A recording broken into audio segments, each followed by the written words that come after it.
Welcome to LollieTasking with ADHD. I am your host, Dr. Lollity, a multi-passionate mom of three, a physician, and an ADHD life coach because, like most of you amazing women listening, I have ADHD. Join me as we chat about how ADHD affects our lives and learn strategies to help us all thrive, not just survive, with ADHD so we can live the life we want while accomplishing all our goals. Let's get started. Hello, Lolly Tasker. Again, this is Dr. Lolliday. Happy Mental Health Month. As you guys know, I'm a physician, ADHD trained productivity and life coach, and I help all kinds of driven women who are yet easily distracted maximize their 24 hours so they can accomplish whatever goal it is they seek and reach their full potential. So, before we get started, as you guys know, every now and then I like to give a shout out to someone. So today I want to give a shout out to Shelly. Shelly said, thank you, Dr. Lula, for this amazing episode. I feel seen, I feel heard. You are simply amazing. Oh, the relief I feel at this time. Thank you, Shelly.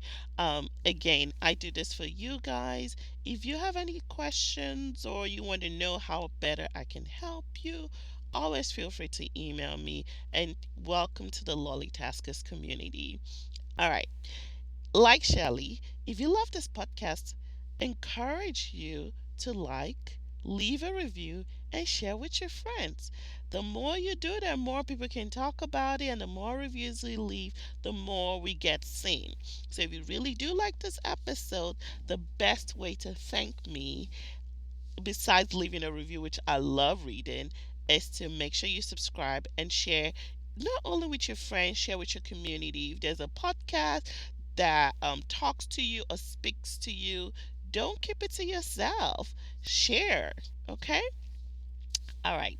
So today, as you guys know, it's Mental Health Awareness Month, and this month we're going to talk about how ADHD affects women in different mental comorbidities. Um, so the reason why I wanted to do this series is to just help you be aware of some of the things that that you need to think about. You may or may not have this comorbidities, but I think it's still very important to talk about it. Okay. Um, but before we do that, I think it's important to start with the basics again, okay? And we've kind of already discussed that, ADHD in girls can be seen as inattentiveness, so we've beaten that dead horse, right? However, I want to talk about how ADHD affects women, not girls, differently. Before we even get there, I have some people who argue with me that ADHD is it even truly a mental health, you know, and the ones who believe that it's something, like some people don't even believe it exists, and the ones that believe it's something are very strong in saying that, oh, maybe it's just a trait, it's just a personality. Before I answer this question, it is important to answer what exactly is mental health, right? Mental health is our emotional, psychologically, well, excuse me, our emotional, psychological, and social well being, and how it affects how we think, how we feel, and how we act. That being said, two things can be right. ADHD is absolutely something that contributes to your mental health because, as you guys know, it affects how we think, how we feel, and how we act. You can also see it as a trait. You know, it does not have to be, black or white. A lot of things in this world is gray, and it's totally okay to stay in the gray zone. So, in typically ADHD fashion, I digress. So, back to the topic at hand. Why does ADHD affect women differently? So, I was excited to prepare this topic because you guys know I'm a science nerd. I'm a science nerd. Okay. So please allow me to nerd out just a little bit. Okay. So let's get to biology and follow with me. Okay. If you have any questions about this, so please do reach out to me. I'll be very happy to explain in detail. We have a hormone called estrogen, and it is responsible for reproduction in women. Okay. This hormone is also important in synthesis or creating of a hormone called or neurotransmitter called dopamine, and also reduces the breakdown of dopamine in the synapse. Okay, it also increases the dopamine receptors that we have in our synapse. Okay, ding, ding, ding, ding. What is the one hormone we talk about in ADHD? Dopamine. We already talked about how dopamine is an important neurotransmitter in the ADHD brain and is the key to executive function in our brain. Did you also know that estrogen has an interaction with a hormone called acetylcholine, a neurotransmitter? I don't know why I keep calling it a hormone. We'll talk about the difference between hormone and neurotransmitter in another case, but this is not a science class, so excuse me. Um, acetylcholine. Acetylcholine, believe it or not, is associated with increase in your working memory, and there's been some association with Alzheimer's. Okay, are you following with me? Estrogen causes the increase of dopamine in the system, right? Dopamine is associated with ADHD. Estrogen also causes the interaction with acetylcholine, which we know increases working memory. But wait, I'm not done. Estrogen is also associated with increases serotonin and serotonin receptors in the brain. Serotonin affects the endorphins, which is a hormone typically targeted and associated with feeling good. Some of our antidepressants are actually called serotonin receptor inhibitor. And what that means is that that medicine targets the receptor that picks up serotonin from our system. And check this out, when things are not picked up, you have more of it around, okay? Which allows more serotonin to be available. So now you can appreciate why estrogen is so important. And if this is a primary hormone in females, how interesting, right? That estrogen levels can affect how a female feels and think and act, right? Depending on how much estrogen is in our system, right? And I'm talking specifically now to the postpubertal women, that's like people who are now having their menses, and then the menopausal women. And I'll go in different sets. Let's start with the postpubertal females, okay? But for you to understand how estrogen and ADHD is linked in postpubertal females, I want to talk about the menstrual cycle. We're all females here, and I'm thinking we're all adults listening to this, so this is not a menstrual cycle. Like, we should be able to talk about the menstrual. I mean, it is biology. Most women go through this, okay? So, allow me to nerd out again, okay? So, the menstrual cycle typically has two phases. We have the follicular or proliferative phase and the luteal, which is the secretory phase. In the follicular phase, the developing egg, right? The egg that meets the sperm and becomes the baby, right? We all know that. The developing egg starts to mature and then is released at ovulation, which is usually, right before that 14-day mark, right? From day 3 of your menstrual cycle phase, which is usually 28 days for most people, is your follicular phase, okay? And in this time, your estrogen level is typically high and it peaks right before ovulation time, okay? And then it starts to drop very fast. It literally like drops down the hill. Just think of a hill going whoosh, right? When your estrogen is at its peak, women with ADHD tend to have their ADHD under control of their symptoms, right? Remember how I said the more estrogen you have, the more dopamine you have in your system. Okay? So, but then in the luteal, which is the secretory phase, in this stage the estrogen level continues to drop. And there's an increase in progesterone at that time, but that's another talk. We could discuss that another time. But because of the low estrogen levels, symptoms of during that time, symptoms of ADHD tend to be worse during this period, among other symptoms, right? You have decreased working memory, you have decreased executive function skill, and then you may be a little bit more down towards the end of your menstrual time. So you could see how like women can have different like, oh, in this certain time I'm doing very well. And in another time I'm not doing very well, right? It may just have to do with the estrogen level in your system. The second set of women I wanted to talk about are the menopausal, premenopausal or perimenopausal women. Okay. What people don't realize is that estrogen actually start decreasing at about 35 years old when the supply of mature eggs in a woman ovary starts to diminish. Okay. And that's why a lot of times in OB, if you have a baby after 35, they actually call you a geriatric mother. Believe it or not, right? Because by that time we know that the eggs are just not what it used to be. So, like I said, the supply of the mature eggs in the woman starts to diminish and ovulation therefore becomes irregular. In premenopausal women starts this round, and we're talking 35, almost 40-year-old women, right? Like people like us in our late 30s, early 40s.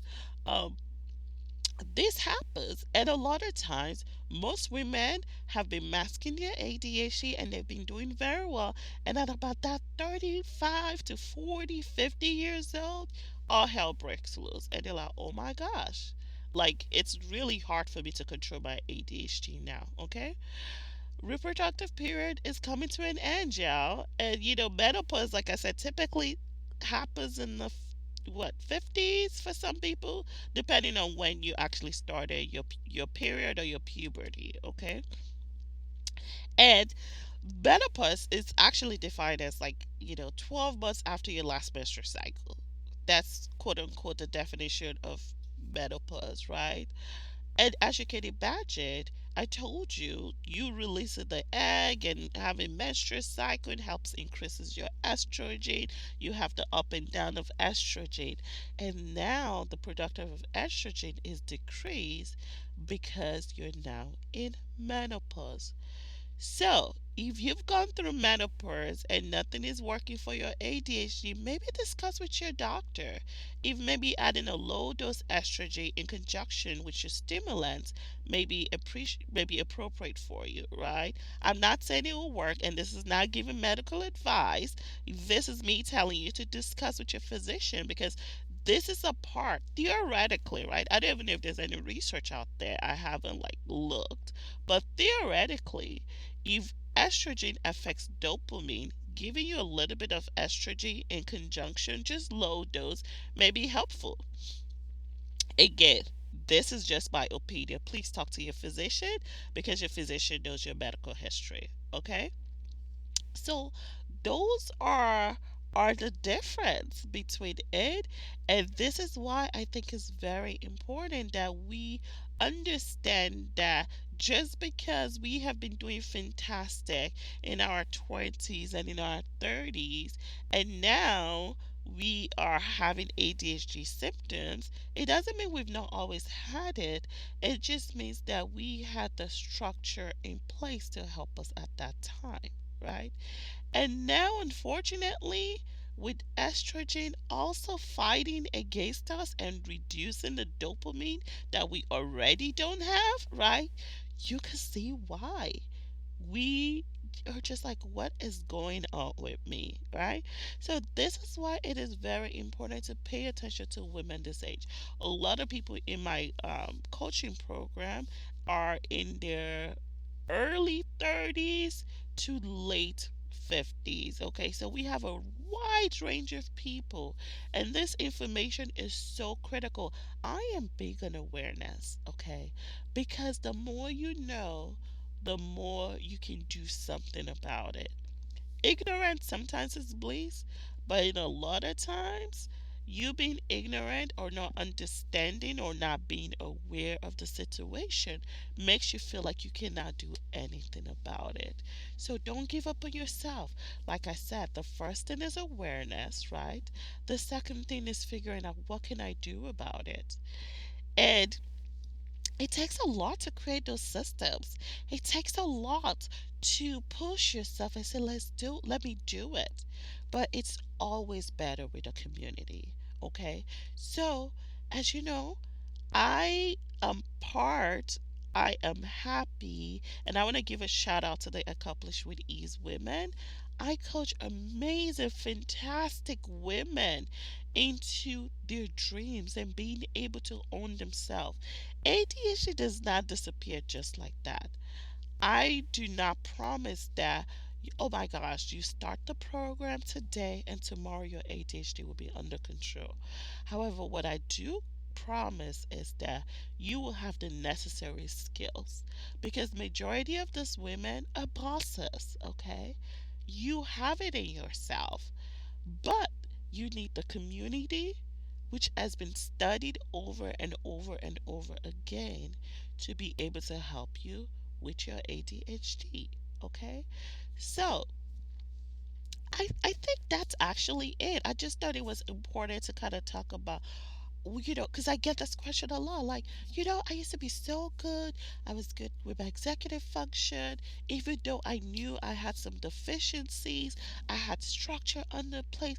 And then something happened after I had kids, right? It may be the kids, right? But it may just be the fact that your estrogen is diminishing. And with diminishing estrogen, it's also diminishing dopamine. That being said, estrogen is not the only pathway to making dopamine, right? Because men also have dopamine. But there's a reason why we're amazing, intuitive people as women, right? And that has been associated with ADHD. Okay? So, do you have any question? Please, please, please reach out to me. Okay? So, let me just go ahead and wrap up and say on today's episode, we discussed, I like doing this review for you guys. We discussed how or why ADHD affects women differently, and we centered it around a hormone called estrogen. I talked about how estrogen is a reproductive hormone and it waxes and wanes throughout your menstrual cycle. So you may have wax and waning of your symptoms during the month. It also not waxes, it also decreases when you become premenopausal to menopausal. So it is important to be aware of this, okay? So after listening to this episode, if you could do one thing, what will it be? I want you to write it down and commit to it. If you feel like you need a community of women to hold you accountable, please join Accomplish with Ease program. In this program, we provide the community and support that you need. Okay? So, I'm going to leave you with this quote. When I'm not feeling my best, I ask myself, what are you going to do about it? I use the negativity to fuel the transformation into a better me. So I ask you with your ADHD, what are you going to do about it? Okay? Thanks for hanging out with me for another amazing episode. I hope you have an intentional week ahead and don't be a stranger. If you have questions or want to talk about this more extensively, please join our Facebook group to continue the conversation. It's called Thrive in Spite of ADHD, and the link will be in our show notes. If you just click the link to our website, it will take you to the show note. If you're ready to do something about your ADHD, you can also join our coaching membership called Accomplish with Ease, where we go in depth and learn about our ADHD, learn how to live with our ADHD so that we can truly thrive with our ADHD. Again, don't forget to follow us on IG and leave a review so you may just get a shout out on our next future episode. So, till next time, remember, you, my dear, can do it too. with some planning, a little bit of balance, and a dash of determination. This is LollieTasking with ADHD. Thanks for hanging out with us on another episode of LollieTasking with ADHD. If you like what you've heard today, I would love for you to click the subscribe button, rate, and leave a great review, in addition to sharing with your friends. Your review allows visibility and also allows other amazing women to find this podcast. Also, if you have any questions or topics you would like for us to discuss, please contact me via direct message on Instagram at LollieTasker or email us at hello@LollieTasking.com. Till next time, this is LollieTasking with ADHD.